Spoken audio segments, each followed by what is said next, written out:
Imagine waking up in complete darkness, in a room so cold that the water in your wash basin has frozen solid overnight. There is no light switch beside your bed, no heater humming in the corner, and no bathroom down the hall. Instead, there is a candle, a chamber pot, and the distant sound of someone already awake, working one floor below you. This was not a nightmare. This was simply Tuesday morning for millions of people living in London in the year 1900. And by the time you finish this story, you will understand something strange. The house you live in today, with its plumbing, its electricity, its privacy, is a luxury so recent that your own great-great-grandparents might never have known it.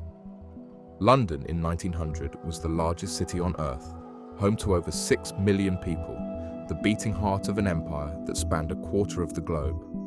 And yet, inside its houses, life could be shockingly primitive. To understand how people actually lived, you have to forget everything you know about modern comfort and step, quite literally, into the cold. The day began before dawn, and it began with fire. Almost every home in London, rich or poor, was heated by coal. In wealthier households, a servant called the housemaid would rise as early as 5 in the morning, long before the family stirred, to riddle out the ashes from the previous night's fire and lay a fresh one in the grate. Her hands would be black with soot before the sun had even risen. In poorer homes, without servants, this task fell to the mother of the house, who might have to do it while nursing an infant, cooking breakfast, and preparing older children for a 12-hour workday, sometimes starting as young as 10 years old. Coal was not a small detail of Victorian life. It was the central fact of it. London burned so much coal that a thick, yellow-black fog called a pea souper regularly smothered the city, seeping through window cracks and coating curtains, walls and lungs alike with soot. People hung heavy fabric curtains, not just for warmth, but to catch the grime before it settled on furniture. Net curtains in windows, so iconic of the era, existed partly for privacy and partly to filter the filthy air. Doctors of the time openly acknowledged that London's fog killed people, particularly the very old and the very young, through what we would now recognize as chronic respiratory disease. And still, the coal fires burned because there was no other way to cook, to heat water, or to survive the winter. Now picture the house itself.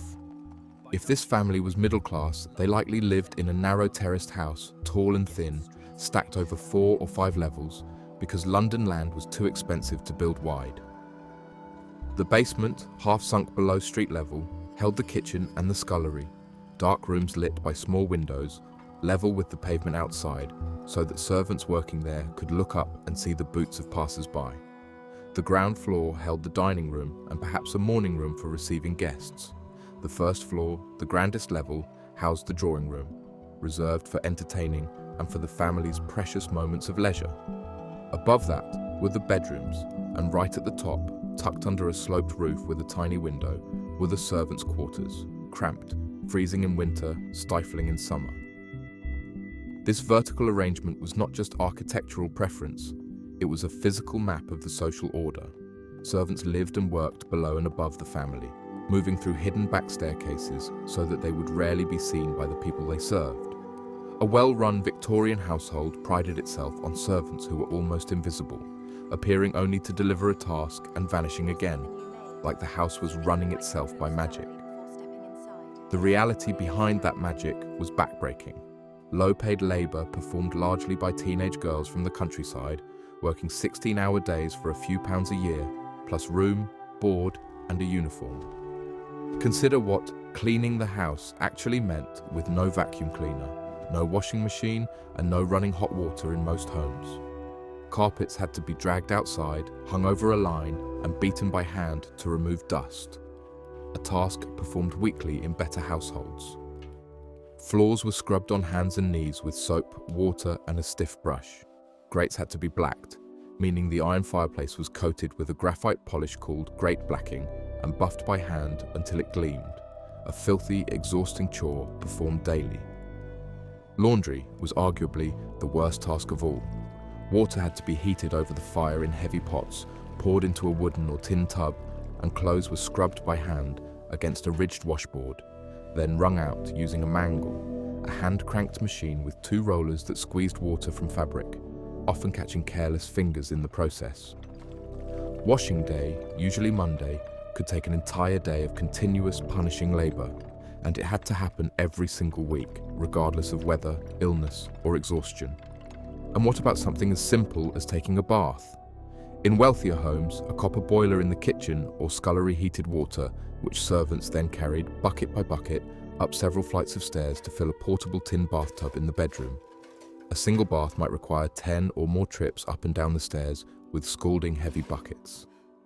Because of this effort, baths were often shared among family members, using the same water from cleanest to dirtiest, which is where the old saying about not throwing the baby out with the bathwater actually originates, since by the time the baby bathed, the water was so cloudy you genuinely had to check before emptying the tub. In poorer homes, without any bathtub at all, people washed using a basin and cloth.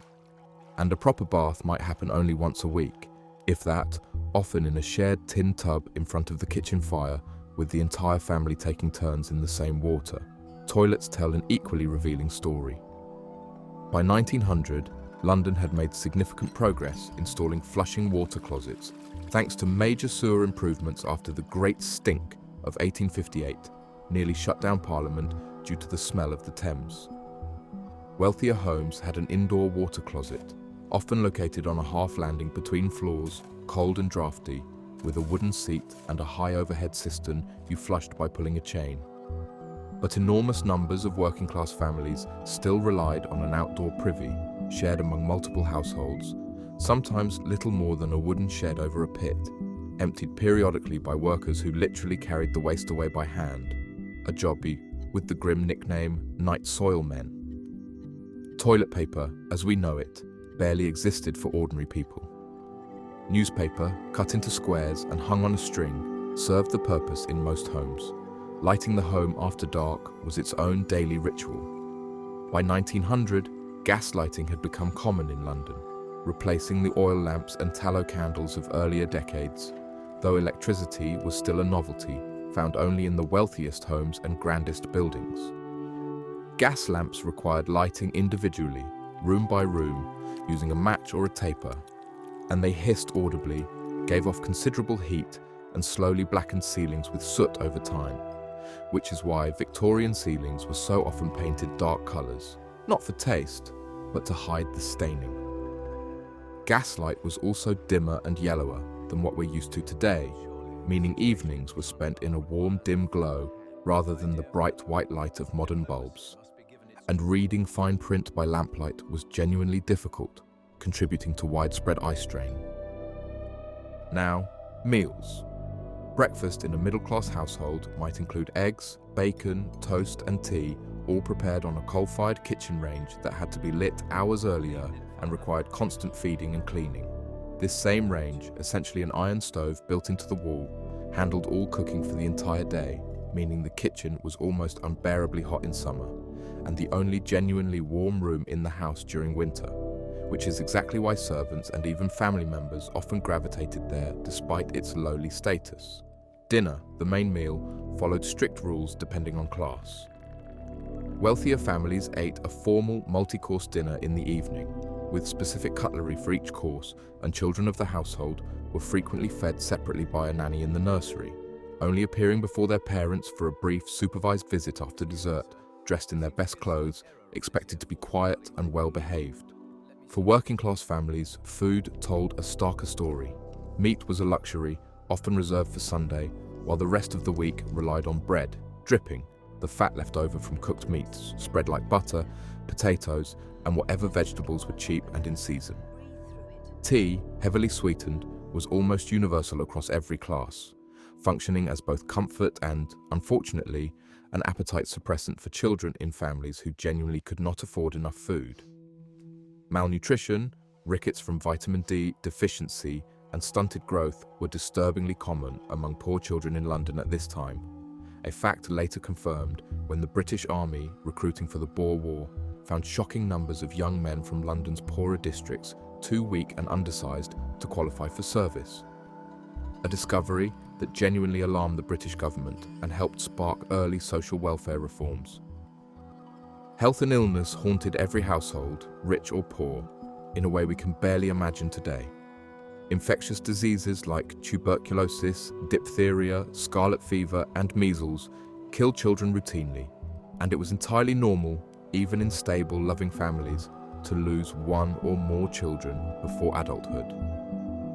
Home was also usually where you were born and where you died. Hospitals existed but were often associated with poverty and were genuinely feared by many.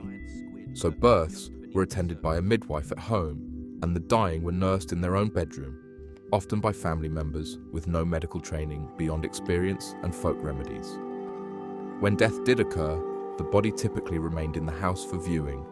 Mirrors were sometimes covered, clocks stopped at the moment of death, and curtains drawn, rituals that feel almost unbearably intimate compared to how modern society tends to keep death at a careful, clinical distance. Evenings, when the work was finally done, offered a small window of genuine warmth and connection. Families gathered around the one heated room, usually the drawing room for the wealthy or simply the kitchen for the poor, and entertained themselves without any electronic devices whatsoever. Reading aloud was hugely popular, as was playing the piano, a genuine status symbol found in an astonishing number of middle-class parlours, since a daughter who could play was considered more attractive on the marriage market. Card games, needlework, and simply talking filled the hours after dinner. Bedtime came early out of sheer necessity, since staying up required burning expensive candles or gas, and everyone had to rise again before dawn to start the entire punishing cycle over. What's genuinely remarkable, looking back from today, is how much of what felt permanent and unchangeable to a Londoner in 1900 vanished within a single generation. Electric lighting, indoor plumbing, the vacuum cleaner, the washing machine, refrigeration, all of it arrived within the following 30 to 40 years, transforming daily domestic life more radically than perhaps any period before it.